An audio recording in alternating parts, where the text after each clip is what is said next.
अभी तक अलंकारों की चर्चा हम लोग देख रहे थे। अगर हम पाठ्यक्रम को देखें, विशेष रूप से संस्कृत 25 कोड को देखें, और इसके साथ ही साथ 73 कोड जो ट्रेडिशनल संस्कृत के लिए निर्धारित है, इसको अगर हम देखते हैं तो अलंकार प्रभाग अगर विशेष रूप से देखा जाए तो यह हमें दृष्टिगत होता है। यूनिट 8 है, जिसमें कि इकाई 8 के तहत आप देखते हैं जो कि विशिष्ट ग्रंथों का अध्ययन यहाँ पर दिया गया है, जिसमें कि काव्य प्रकाश की चर्चा जहाँ पर आती है। काव्य प्रकाश के अंतर्गत जो कुछ अवधारणाएं हैं जिनकी चर्चा हमें करनी होती है, और साथ साथ अलंकार जो है, अलंकार कुछ हमारे पाठ्यक्रम में रखा गया है, जिसमें कि वक्रोक्ति, अनुप्रास, यमक, श्लेष, उपमा, रूपक, उत्प्रेक्षा, समासोक्ति, अपहनुति, निदर्शना, अर्थांतरन्यास, दृष्टांत, विभावना, विशेषोक्ति, स्वभावोक्ति, विरोधाभास, संकर तथा संसृष्टि। इतने अलंकार रखे गए हैं और इनको समझना आवश्यक हो जाता है।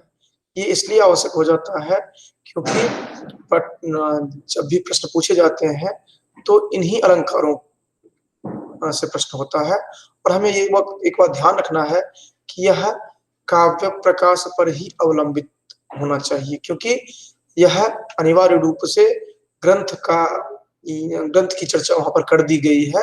ये जो यूनिट 8 है, इकाई 8 जो दिया गया है, वहां पर स्पष्ट रूप से अलंकार की ग्रंथ की चर्चा कर दी गई है अलंकार से पूर्व।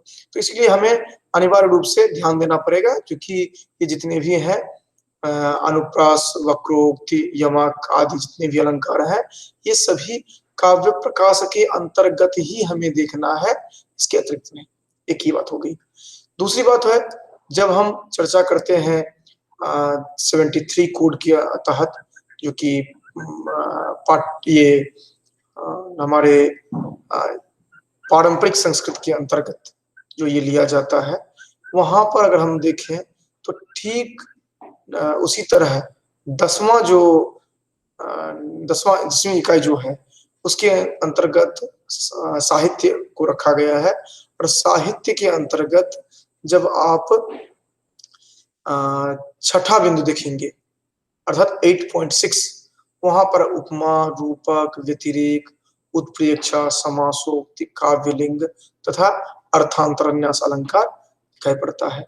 तो कुल मिलाकर के हम जो यहाँ पर चर्चा भी प्रस्तुत करेंगे उसमें यही अलंकार जो है, अर्थात उपमा, रूपक, व्यतिरेक, उत्प्रेक्षा, समासोक्ति, काव्यलिंग, अर्थांतरन्यास, और इसके साथ साथ जो यहाँ पर है जो कॉमन है वो तो ठीक है, जो जिसमें नहीं है, जैसे यहाँ पर 25 में व्यतिरेक नहीं हम देखते हैं, लेकिन 73 में हम व्यतिरेक देख रहे हैं।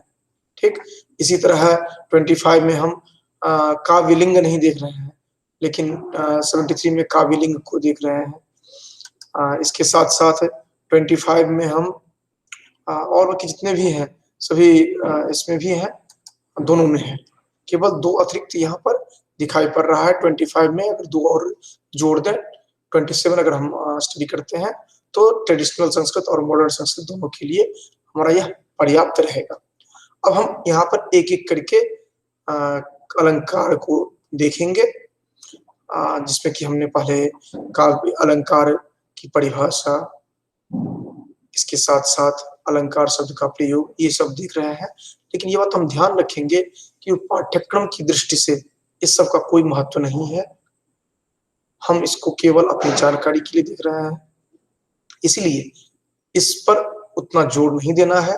हमें जोर किस पर देना है कि ये जो 5 पारंपरिक संस्कृत अर्थात 73 कोड में जो दिए गए हैं, या फिर इसके अतिरिक्त यहाँ पर जो चर्चा किए गए हैं 25 कोड में, उनको ध्यान देकर के हमें पढ़ना है। उनका लक्षण, उदाहरण, उनकी भेद, उनके भेद प्रभेद, इनको हमें जानना है। और यह भी जब 25 की बात करते हैं हम, तो काव्य प्रकाश की दृष्टि से, लेकिन जब आप चर्चा करते हैं 73 कोड की, वहाँ पर आप भिन्न-भिन्न ग्रंथों को ध्यान में रखेंगे, कहाँ पर क्या दिया गया है, ये आपको ध्यान रखना पड़ेगा। ये 5 ही अलंकार वहाँ पर दिए गए हैं, इन 5 का गंभीर अध्ययन आपको करना है। क्योंकि आप जानते हैं, जब आप 25 कोड का अध्ययन करते हैं, तो वहाँ पर ऊपरी तरह से ऊपरी सतह से प्रश्न होते हैं। लेकिन जब आप 73 कोड की बात करते हैं, तो वहाँ पर गंभीरता में जाते हैं। वहाँ पर अंतःस्तर में पहुँच करके तब वह प्रश्न उठाते हैं। इसीलिए आप इस दृष्टि से ध्यान रखेंगे और हम अभी चर्चा करने के लिए जा रहे हैं एक-एक करके अलंकारों को।